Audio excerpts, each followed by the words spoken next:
Welcome everyone back to the Greenway Forward. My name is Brody, and it's been quite a while since I've uploaded any sort of content for a podcast or anything related to this channel. But I actually wanted to make a video on this, a reaction sort. This is a new video uploaded by Second Thought, who is my personal favorite socialist commentator, called The Most Dangerous Thing in the Western Hemisphere. And the thumbnail is relating to American liberals. And I thought this was going to be a great watch and a great thing to kind of provide you some insight on from a perspective of mine, from someone who's in the Green Party, from someone who is a Marxist, and just give my thoughts on what he's saying, what I agree with, what I may not agree with. Let's see what he has to say, and I'll give my analysis on this. This episode and others like it are brought to you by the generous support of my patrons on Patreon. If you'd like to help support this channel, join our growing Discord server, and get early access to every video, consider becoming a patron at patreon.com/secondthought. First, I must confess that over the past few years I have been gravely disappointed with the white moderate. I have almost reached the regrettable conclusion that the Negro's great stumbling block in his stride toward freedom is not the white citizens' counselor or the Ku Klux Klaner, but the white moderate, who is more devoted to order than to justice. So Dr. King is 100% right about this when it comes to the white moderate. As we'll see in the video, liberals are generally considered in the United States to be left-wing. Obviously, those who have a true understanding of the global political scale realize that that's not true. Liberalism is very much a right-wing ideology. But even if we take the most centrist liberal, who we might call a moderate on a global spectrum, they are still the biggest just door stoppers to any sort of progress in this country, and primarily because of the fact that a liberal is someone who opposes every war except the current one and supports every single civil rights movement except the current one. It's a great tweet, but it's 100% true. These people get in the way of everything anyone tries to do. They will pretend to be on your side, but the second they don't like the way that you protest, they're going to join the conservatives and the Republican side. And that's why we generally say scratch a liberal and a fascist bleeds. Because if you do one thing a liberal doesn't like, they will immediately join the right wing, especially when it comes to voting in this election. There are many people who have expressed great disdain for Joe Biden, as do I, and I am not going to be voting for Joe Biden in this election. And they will tell you, if you're like a gay person and say that you're not going to vote for Joe Biden, you might vote for Jill Stein or Cornel West, they will say, well, I hope Trump gets you with the death camps by not voting for Biden. So scratch a liberal and a fascist bleeds. It's the truth every single time. And we're actually going to watch this at 1.5 times speed just so it can go by faster, but I'll be sure to jump in and give my analysis as things go on.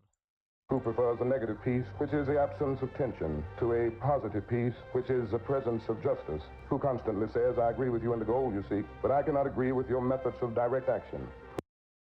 Again, Dr. King is 100% right about this, talking about how liberals will pretend to be on your side, but if you don't protest in the right way, then they will automatically be against you, join the conservatives, and now you've got two enemies. So if you're someone like me, someone who supports these social movements and is anti-war and is pro-progress, this is why we don't vote Democrat. This is why we vote third party or we don't vote at all, because this is the alternative we have to Republicans, and we don't like them at all.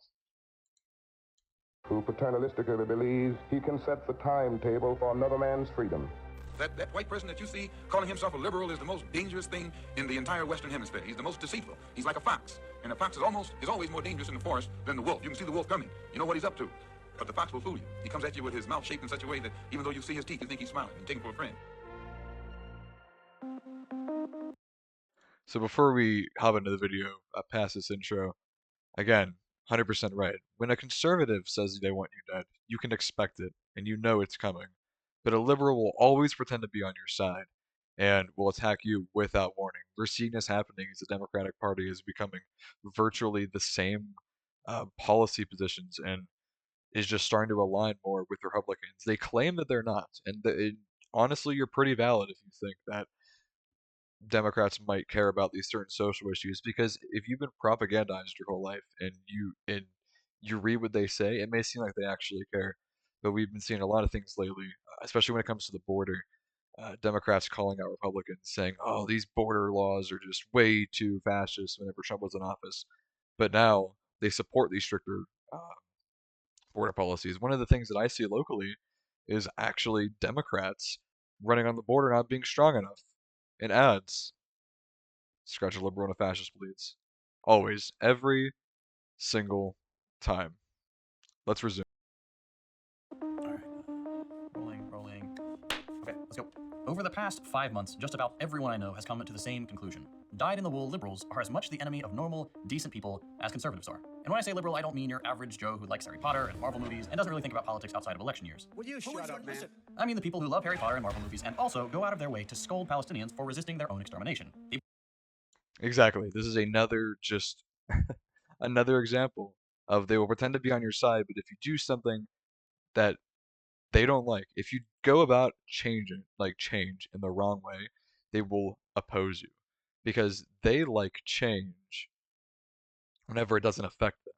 And change will never affect the person who already has these rights and who's already privileged in society. They just think that if you're not doing it silently or you're not protesting peacefully, that's the only way that you can get change because it doesn't affect them because they can just look away from peaceful protests. Whenever protests are disruptive, it's meant to get the attention of these people. That's why liberals do not like whenever protests get anything above a level 0. People who demand you condemn Hamas while refusing to acknowledge that history didn't begin on October 7th. People who split their time evenly between rewatching Hamilton and calling anyone who criticizes Joe Biden a Russian troll or a Chinese spy. I know I'm jumping in here a lot, but there's a lot to cover at the beginning here, and he's absolutely right. You go online to any sort of democratic space, anyone who is just remotely critical of Joe Biden, you will get called a, a Russian troll, Russian spy, a Russian agent, or that you work for the CCP. That's just more of this, especially when it comes to calling you a communist, that Red Scare propaganda trickling over to the Democratic Party, which it always has been, but it just shows that it's prevalent in that party, especially people like me who plan on voting Jill Stein this November. We're typically called Russian assets because of a photo that's long been debunked, taken 8 years ago. It gets old, but this is a thing that happens, and it's very real. But I'll let him talk a lot more, and I won't jump in as much. I think you know the type. But just so we're on the same page before we go any further, let me be extra clear. Liberalism is the default ideology in the imperial core. The average person ends up with a liberal perspective by osmosis. There is a pipeline from simply existing in the empire to becoming a rabid servant of the empire. And if you feel like this is an attack on you personally, please don't feel that way. Everyone should be capable of changing their perspective when presented with new evidence. If you're not, that's a good sign you may have been indoctrinated into a dangerous ideology. But that's what this video is about. I'm going to give you just a little bit of evidence that Western liberals are a tremendous force for evil, and contrary to what they want you to believe, they absolutely do not care about truth, justice, peace, or progress. Let's start with the civil rights era. A lot of Americans today erroneously believe that when Dr. King came onto the scene, he magically opened everyone's eyes and ended racism. Sure, things were bad. So one of the things that involves Dr. King here is we heard one of his part of one of his speeches at the beginning. Um, a lot of people seem to think that the only way of change is through peaceful protests, and that is not true. Peaceful protests can be a force of good, but for the most part, aren't super effective just because protests are meant to be disruptive. I'm not saying you should go commit arson on an entire city, right? But protests are meant to be disruptive. And the reason people will tell you, especially politicians, to not be remotely disruptive is so they can look away and ignore this issue that protest is actually facing. Back then, but his words were so moving that everyone put down their pitchforks and agreed that we were all equal. And of course, the white liberals were marching hand in hand with black Americans to forge a path to a brighter future. While MLK did have a profound way with words, and there were indeed a number of white Americans who marched for equal rights, this simplified view of the civil rights era is exceptionally misleading. Martin Luther King is one of the most co-opted figures in modern history. Everyone tries to claim him for their particular set of beliefs. I made a whole video about how history whitewashes black radicals. But the thing about these people waxing poetic about how great King was is that 90% of the time, they would have hated the man had they lived in the same era. There's another point again that he brings up. Exactly, because they would hate the way that he went about things. He wanted to bring change, but at the smallest possible expense of other people. And if you're someone who just pretends to be for change or change for the bit, that won't work for you. So that's exactly why liberals are not the path to progress, because they will pretend to be on your side and then abandon you, or pretend to be on your side and say, I don't like the way you're doing this. I'm going to go join the conservatives, or I'm going to go join the opposition. They're just servants to capitalism and servants to the conservatives. They're like the conservatives' little henchmen.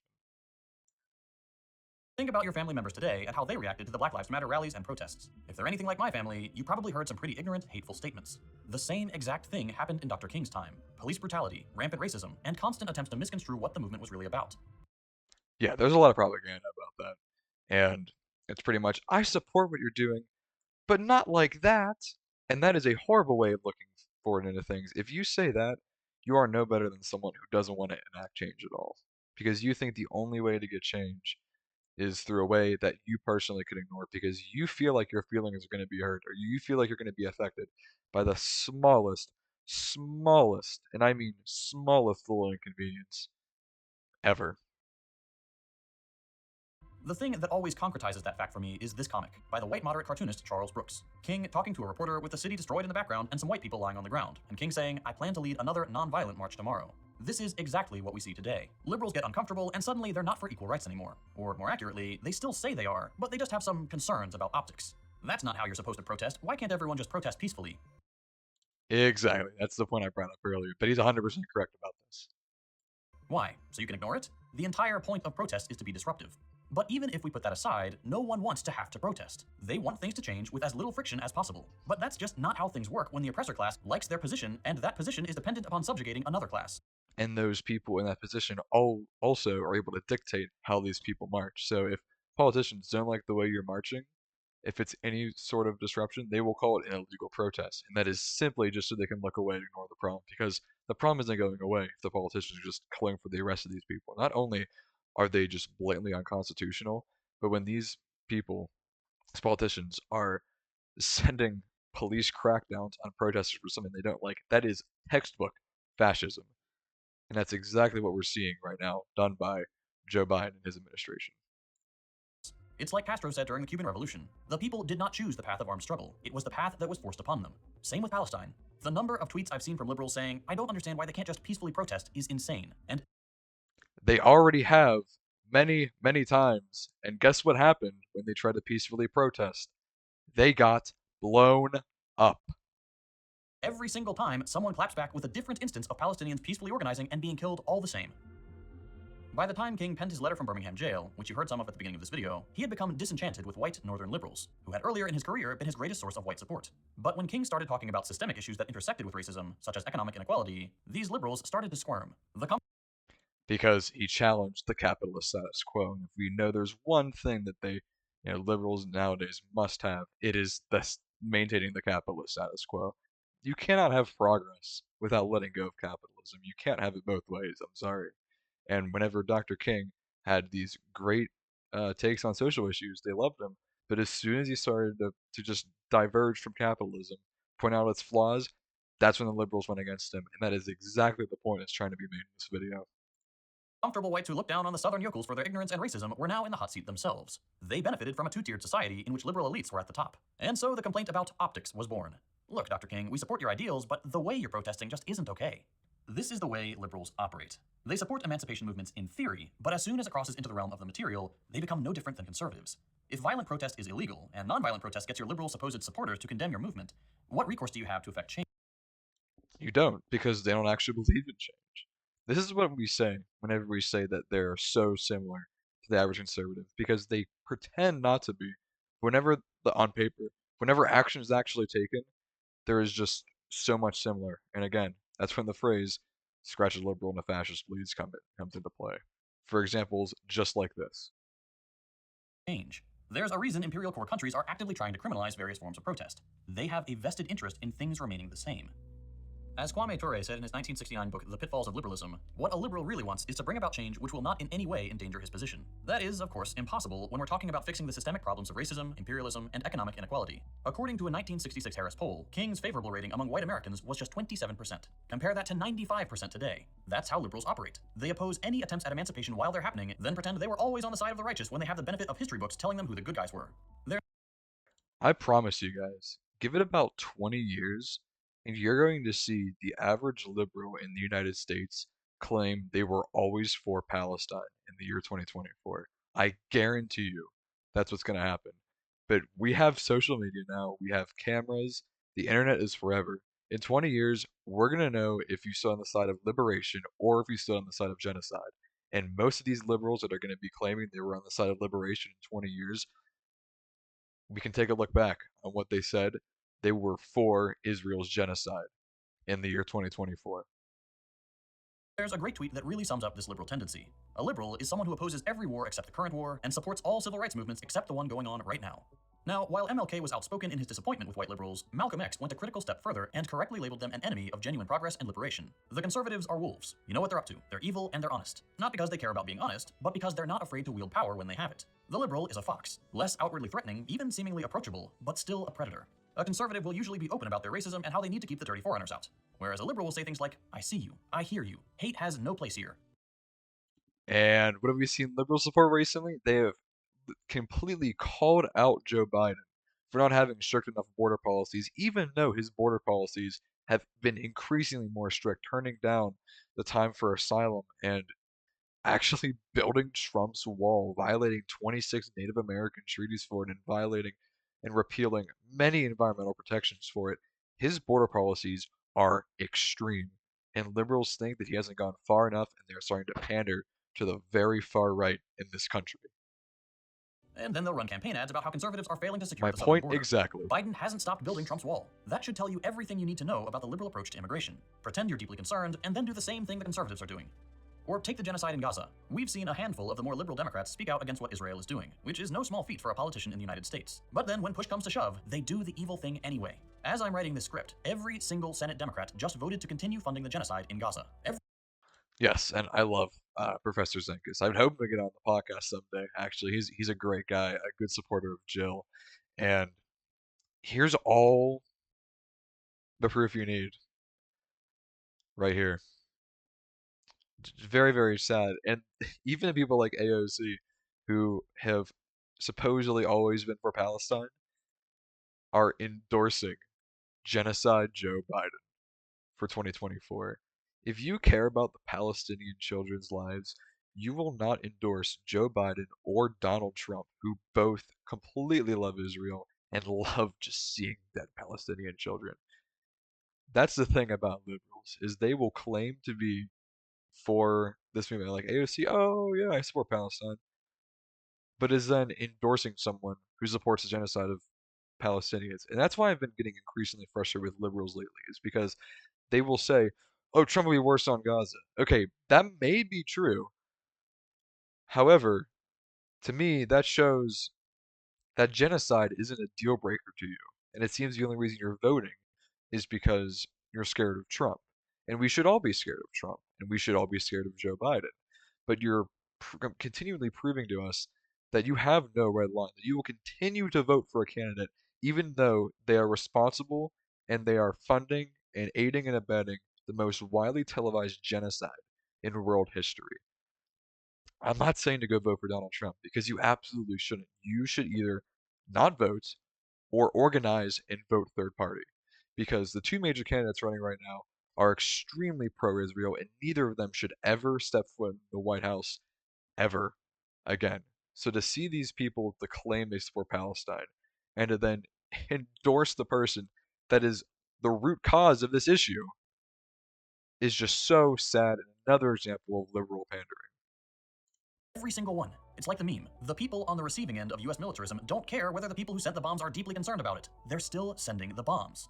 Socialists like me tend to joke about Democrats just being Republicans with a rainbow flag painted on their bombers, but it's absolutely true. The liberals' only objection to imperialism and global domination is on aesthetic grounds. They may say they're cool with gay people, but they're still going to turn the rest of the world to glass if it means maintaining our hegemony. Again, you look at someone on Twitter or on any online space, some gay person that says, I'm not voting for Joe Biden in November, for whatever reason they might have. The genocide, they're sick of the two-party system, they want to vote for Jill Stein, whatever. There will be liberals in the comments saying, alright, I can't wait to see you go to the death camps or whatever that Trump puts up. So, are these people really for gay rights? Or are they just pretending to be? Or do you think they pretend to be for the vote and then will shame anyone who doesn't subscribe to their policies? I think it's the final option. A good example of this meaningless liberal pandering is when Pharrell recently sent Trump a cease and desist to stop Trump from using his songs at rallies. And then he turned around and performed at a fundraising gala for the IDF. The people who've killed 11,000 children in the past few months, who have targeted doctors saving And I actually think I said new at the beginning of this video. This video is over 4 months old. There are likely over 50,000 children dead now. We don't have an exact number. It stopped at about 40,000 in December, but I do agree with Ralph Nader's prediction that there are over 200,000 dead because there are just so many people under the rubble that are not accounted for, and the things that are being done to them right now are unsurvivable. So this is a bit of an older video. I was mistaken in the beginning, but these numbers in this video do not represent what we have today. injured people, journalists trying to show the world what's happening, the people who blindfolded a man, told him to run, and then sniped him in the back of the head. Okay, celebrities being useless is one thing, but when you have a liberal world leader, that's when things get really dangerous. Take Trudeau, for example. In response to one of the many ongoing protests for Palestine in Canada, on February 13th, he posted the following on Twitter. The demonstration at Mount Sinai Hospital yesterday was reprehensible. Hospitals are places for treatment and care, not protest and intimidation. I strongly condemn this display of anti-Semitism. In Toronto... Again, here's another thing. To say that protests are fine. He said before, protests are fine, but here's an example of someone doing a protest that is completely harmless. This is a completely harmless protest outside of a hospital in Canada, and you're going to tell me that this is anti-Semitic. That's another buzzword the liberals have seemed to pick up, that these protests are anti-Semitic. And this is another prime example of being like, I support your right to protest, but not like this. And we have a literal leader of Canada telling us this. Liberalism rots your brain, folks. And across Canada, we stand with Jewish communities against this hate. This is insane. If you've been online at all in the last 5 months, you'll know where I'm going with this. Justin Trudeau, liberal darling, has supported to the hilt the Israeli apartheid regime, which has bombed every single hospital in Gaza out of operation. Not only that, these monsters also dressed as doctors and nurses and infiltrated a hospital to shoot and terrorize the patients and heroic staff inside. To the liberal, walking outside a hospital and demanding justice is a bridge too far. But butchering an entire population because it serves the interests of capital is perfectly acceptable. The justification for statements like Trudeau's has always been opposing anti-Semitism. That obviously doesn't work anymore. It's an absurd claim to make that criticizing a genocidal apartheid regime is anti-Semitic. And it's become even more clearly absurd now that we've seen hundreds of thousands of Jewish people around the world stand up against Israel's ethnic cleansing campaign and say, you do not represent us. And then a lot of liberals will say, oh, you're just a self-hating Jew anti-Semite. And it just blows my mind that they just can't realize that, first of all, Zionism and Judaism are not the same thing. To conflate the two as anti-Semitic, to claim that the expansion of an ethno-state represents all Jewish people is horrendous, because that's not at all what the peaceful religion of Judaism believes in. To mischaracterize that is very immorally wrong. The state of Israel wants you to believe that, and that's exactly why they're doing what they're doing. And so do liberals. All you have to do is look at footage from within Israel itself. Jews are brutalized by the fascist police for daring to speak out against the regime. The anti-Semitism charge obviously doesn't work anymore, so the liberals have fallen back on what they do best, weaponizing vague feelings. The main objection to rallies for Palestine now is that it makes people feel uncomfortable or unsafe on college campuses in the West. Here's an example that's been making the rounds online.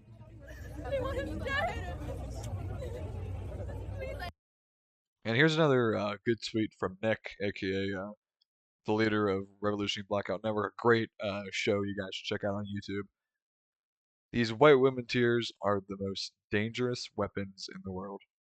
This is an amazing, amazing quote from Nick here, and he is 100% correct. There is nothing wrong with what he's saying.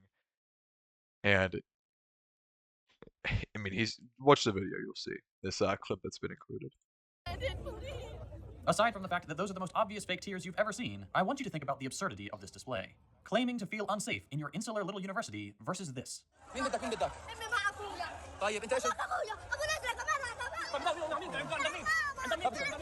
And if you think that's bad, this is a few months old. These kids have dirt coming out of their noses, maybe just a little bit of blood, and they lost their parents, or they can't find their parents. The parents are missing, and they're dirty from rubble. There's been a video circling the rounds of a little Palestinian girl's jaw that is fallen off because of the bombs and the violence by Israel and the IDF. If you think this is bad, there is a whole lot worse that's happening online. These videos that are being circulated online. There's a whole lot worse than just this. Obviously, he can't show what I just described, but it is a whole lot worse than just this. That's what unsafe looks like. You feel uncomfortable? Think about how uncomfortable it is to have no food or clean water, no shelter, no hygiene products, your family killed, the places you've been told will be safe, purposefully targeted with bombing runs. Liberals have no right to cry crocodile tears and pretend to feel unsafe. Of course, they'll still do it, and sometimes it will work. There are very few weapons as dangerous as a white woman's tears, as minorities have learned the hard way throughout history. Enough pretend fear and they get what they want. In this case, the criminalizing of solidarity with the people currently being exterminated. I made a tweet the other day that said, one thing that's been bothering me recently is that I have no power to make liberals care. I can say, I will never again speak to someone who still supports Israel, but what good is that? The hate and powerlessness I feel is something I have. And just jumping in here real quick, it's always just insane to me that liberals will claim to stand with, that they will, like, stand with Israel. But then, whenever it comes to electoralism for this year, they will say, but Trump will be worse on Israel. So you're telling me that Biden's doing a horrendous job? You're basically, when a liberal says Trump would be worse on Israel Palestine, you are self-admitting that you're voting for someone who is horrible on this topic, just a horrible person on this topic. Which in this case would be Joe Biden. And I guarantee you, if and when, because when, there is no chance Biden wins this election. When Trump wins this November and January hits, I give it 1 week. I give it 1 week until all the liberals that were suddenly, or that were for Israel, are suddenly going to be pro-Palestine and calling Trump the genocider. They'd be right about that. Trump would be a genocider just as Biden is. But they're going to pretend to be for Palestine because when Biden does it, it's okay. But when Trump does it, he's a genocider. Just another example of liberal hypocrisy. I guarantee you this is going to happen as well. It's going to happen. Haven't experienced before. I had one commenter respond with something I think is important to share. This is how colonized people have felt forever. Liberals act like they care, but they don't. They really, really don't. And their fake performative caring actually makes it way worse. At least right-wingers are honest. And that's not because right-wingers care about being honest. They are extremely dishonest and not trustworthy people when they have positions of power. But it is much more dangerous to pretend you care, be by someone's side, and stab them in the back than it is to just be against them. Because whenever you are against someone that you know doesn't like you have a chance to brace for impact. You have a chance to run away. When you're with a liberal, they will act like your best friend throughout the whole time, and they will still kill you afterwards. So, it's a whole lot worse to be dishonest about it because you don't know when it's coming than it is to just be completely honest and down to earth about it. And again, it's not because right wingers want to be honest, because they don't. But it's because the entire point of liberalism is to be this performative caring that doesn't actually exist. That's a great point, and it echoes what Malcolm X said half a century ago. Liberals are no better than conservatives. They're often even more bloodthirsty, as we've seen with their recent behavior. The only thing that separates a liberal servant of empire from a conservative one is that the liberal will lie through their teeth to make it seem like they're on your side. At least when a conservative says they want you dead, you can believe it and brace for impact. With a liberal, you have to be a lot more vigilant. Conservatives don't care if they have the moral high ground. They want what they want, and they don't care how you feel about it. A liberal will twist themselves into knots trying to convince you, and often themselves, that they are the moral arbiter of modern politics. Even the liberals who are critical of Joe Biden and the wider West's enabling of this genocide often speak out in a way that ends up reinforcing belief in liberalism. Take the recent drama surrounding Jon Stewart. He said some common sense stuff about Biden and really pissed off the vote blue no matter who crowd. But his criticisms also really resonated with the masses of more casual. Again, Jon Stewart, I mean, he's got some good things to say about Joe Biden whenever he's even just slightly critical of him. For the most part, he's just your traditional liberal. I don't really like him very much, and I'm not even just like my rich. I don't like Jon Stewart. But even when you have someone like this that will say something that leftists like myself can agree with about Joe Biden, just him getting dogpiled. I remember when he got dogpiled online. if you don't fit this perfect vote blue no matter who, don't criticize my king Joe Biden kind of mentality, this is why we call them blue MAGA, right? We all know how MAGA is a cult around Donald Trump, but legislators like myself like to use the term blue MAGA to describe people just like those who are attacking Jon Stewart. If you don't fit that vote blue no matter who, don't criticize my king Joe Biden kind of person, you're no better than someone part of MAGA. And that's why we call them blue MAGA, because that's what they are. Liberals in the imperial core. His statements were intended to air the concerns of people starting to feel cognitive dissonance about their support of genocide, and then to steer them back into the fold of the Democratic Party. Yeah, Biden may be too old for the job, but we'll do better next time. The most important thing is keeping Trump out of the White House. Things would be so much worse under a Republican, believe me. Never mind, of course, that things are only this bad because Biden, liberal champion of peace and freedom, has personally refused to call off his attack dog, and has instead spent billions of dollars of your tax money to fund the massacre of tens of thousands of men, women, and children whose only crime is trying to prevent the slow-rolling eradication of their people and their history. I could go on like this, or hell, I could just leave the video running and play the hundreds of hours of footage showing what Western liberals are enabling in Gaza. Children torn to pieces hanging from piles of rubble. A man so stricken with grief that he loses consciousness after being told his entire family has been killed. A beautiful little girl, my daughter's age, standing alone in the cold, waiting for parents who will never come back. But I know that footage will not soften the liberal heart. If they've made it this far and not changed their mind, they are irredeemable, and I will not wait. Exactly. And no one should have ever stood with Israel since the beginning. I only learned about what was going on in Palestine probably when I was 12 years old, 13 years old. And I've always stood with Palestine. I've always recognized Israel as this far-right apartheid state that has been committing ethnic cleansing on Palestinians since 1967. Why that was ever supported to begin with is a mystery. But there's no reason why, once 2024 hit, anyone should be supporting Israel. But I very much question why anyone supported that far-right apartheid state to begin with. You should have never done it. But I can give you respect if you saw what was going on within the first few weeks in October and switched to Palestine's side. But once you reach the new year, you're irredeemable. I 100% agree with him. But I do question why you would support a far-right apartheid state to begin with in the first place. But nevertheless, let's let him finish. Waste any more of my time trying to win over my enemy. And for those who think I'm being overly harsh and that liberals are annoying but not really all that dangerous, I'll cite just one more historical fact. Every time liberals have been given the choice between socialism and fascism, they have sided with fascism. And that's because fascism does not threaten capitalism, but socialism and communism does threaten the capitalist status quo, and it's exactly why they're against it. And another thing that kind of relates to fascism here is lesser of two evils in voting. Lesser of two evils is actually what got us Adolf Hitler. A lot of people don't realize it. They voted for the lesser evil in the Weimar Republic, and that person appointed Adolf Hitler as chancellor. So lesser of two evilism has is literally what brought us Adolf Hitler to this world. And the other thing about lesser of two evilism, and something that he's neglected to mention, which is fine. It's not the most relevant topic in this video, but we have moved the Overton window so far to the right that what Democrats consider the lesser evil is someone who has horrible, restrictive, and dangerous border policies, someone that's very, very bad for the environment, someone that has the power to but will do nothing to protect minorities against Republican attacks, and someone who is funding, aiding, and abetting the most widely broadcasted genocide in world history. We have gotten so far into this lesser of two evilism rabbit hole that we are literally up against Donald Trump and the man I just described. Pick your poison. And when I say they've sided with fascism, that's actually a little misleading. Yes, normal liberals, the individuals, will always pick a well-dressed white fascist over a scary urban communist. But liberals as a political organism don't really choose to side with fascism as much as they devolve into it. Fascism is rooted in the same Western mythology as liberalism. Whereas in times of peace and prosperity, liberalism has all the frills and niceties normal people would expect from a first world country, as soon as the economic base falters, as soon as the lines start to go down, the mask comes off. It's often said that fascism is capitalism in decay, and if there's one thing we've seen with the United States since the Reagan years, it's that capitalism is on the decline.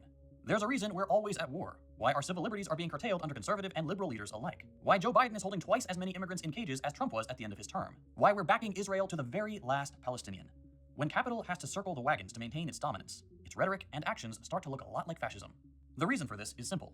Fascism is seen as a solution to an economic problem, just as socialism is. But the difference is that fascism does not threaten the primacy of capital, or the comfortable position of the white liberal.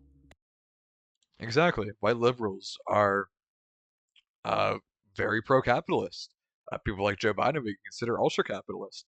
If there is anything that will threaten the capitalist status quo, they will be against it. And especially because a lot of liberals still fall for Red Scare in the year 2024. But you still get the point. Economic hardship creates conditions where bitterness, distrust, and desperation can thrive, making the masses an easy target for charismatic and bombastic fascists. I'll end with a gentle warning for new socialists, people who understand that imperialism is wrong, but who may still harbor some liberal ideology from their upbringing. There's this pervasive belief that if you just show people enough data that something is bad, we'll reach a critical mass of collective outrage, and then suddenly, through legal and government-approved means, we'll be able to stop the bad thing. That's just not how the real world works. That's become abundantly clear in the last 5 months. Bit by bit, our rights to protest, to assemble, to speak out are being taken away. Exactly. Joe Biden and a lot of Democrat leaders calling out protests for being anti-Semitic, also ordering police crackdowns of protesters that don't align with their war-hungry policies is just another example of fascism. And Donald Trump backs these. A lot of people say Trump and Biden disagree on a lot of things, but they actually don't. They're actually quite similar. Here's another example of them coming together on something, is that they both agree with the police crackdowns of protesters who go against this country's war-hungry policies. They're fine with protesting, but not when it goes against them. Palestinian people have tried peaceful protest for years. They've tried appealing to international bodies. They've tried everything. They are well within their rights to resist their executioners by whatever means they deem appropriate. No amount of liberal hand-wringing and phony moral objections will change that fact. You don't get freedom peacefully. Freedom is never safeguarded peacefully. Anyone who is depriving you of freedom isn't deserving of a peaceful approach by the ones who are being deprived of their freedom. A few times in the last couple of years, I found myself thinking, surely not these liberals. Surely this friend or this educated person or this family member will be different. And they disappoint every single time. At some point, all decent people have to realize that liberals are as much the enemy as conservatives. They may weaponize inclusive language, they may try to trick you into thinking they care, but it's a lie. The Western liberal position on Palestine should be the final nail in the coffin of liberal legitimacy. And I know it's not my job to call people out like this. I know my role is to be inclusive and offer a charitable on-ramp into socialist ideas. But sometimes you just have to tell it like it is. Malcolm X was right. Liberals are the most dangerous thing in the Western Hemisphere. Alright, so that's going to wrap it up for the video, but honestly, there's so much to take away from this video that I could spend another hour talking on, but he summed it up very perfectly. I hope you guys enjoyed my commentary as well. I know I wasn't like I know I paused a lot and tried to insert my own commentary, but I just have so much to say that's been built up recently with liberalism and electoralism and such. But if there's one thing I'll leave in the final note, is that you should get out there and organize. Organize. Organize. Organize. Find your local chapter of a Green Party. If you live in California, check out the Peace and Freedom Party. Check out your local party for socialism and liberation. Find local like-minded leftists in your area. Don't submit to the two-party system. I know there's going to be people that are watching this that are going to tell me don't vote because your vote doesn't count. And I don't hate anti-electoralism. I think that it has some merit. I'm still going to vote, and I'm going to encourage you to vote for Jill Stein in November. But the one main thing about liberalism is that the lesser of two evilisms has literally gotten us so far right that our two choices are between two people that support genocide. You have a liberal and a conservative. Oh, lesser of two evils. Okay, and that liberal moves even more center than you have a center right person moves on here. Now you have two far right wing people moves onto there. Obviously, it doesn't go as fast as that. This takes decades and decades to evolve. But we are at a point right now where lesser of two evilism has gotten us genocide versus genocide. And then if you want to include RFK in there, genocide and brainworms. If this is what we get for lesser of two evilism, what is going to be the lesser of two evils in 2028? Because it certainly can't get worse than this, but it's always gotten worse every single election. So vote. Vote third party. Don't vote blue. Don't vote red. And don't vote for RFK. If you don't want to vote, that's completely valid. Like I said, I don't hate anti-electoralism, but organize. Get your voice out there in the community. and do your part so we can strive towards ending capitalism, progress in society, and hopefully for ending the forever wars and dismantling the duopoly. This has been the Green Way Forward. Thanks for watching.